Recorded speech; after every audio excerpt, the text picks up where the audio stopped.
আসসালামু আলাইকুম বন্ধুরা, সবাই কেমন আছেন? আশা করি ভালোই আছেন। প্রয়োজন হলে যেমন বৃষ্টির মধ্যে ছাতা আগে খুঁজি, ঠিক আছে? তো যখন নাকি প্রয়োজনটা ফুরিয়ে যায় তখন কিন্তু কি করি,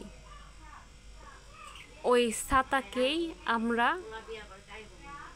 বিরক্ত মনে করি, ঠিক আছে? তো আমাদের মধ্যেও কিছু মানুষ আছে, যখন প্রয়োজন হয় তখন মানুষের মূল্য দেয়, যখন প্রয়োজন ফুরিয়ে যায় তখন ওই ছাতার মতন অপ্রয়োজনীয় মনে করে, ঠিক আছে? তো আসলেই কথাটা বললাম কিছু মানুষের ব্যবহারে। সকলে ভালো থাকবেন, সুস্থ থাকবেন, লাইক কমেন্ট শেয়ার করে পাশে থাকবেন, পাশে পাবেন, ভালোবাসার হাত বাড়াবেন তো ভালোবাসা পাবেন। আসসালামু আলাইকুম, আল্লাহ হাফেজ।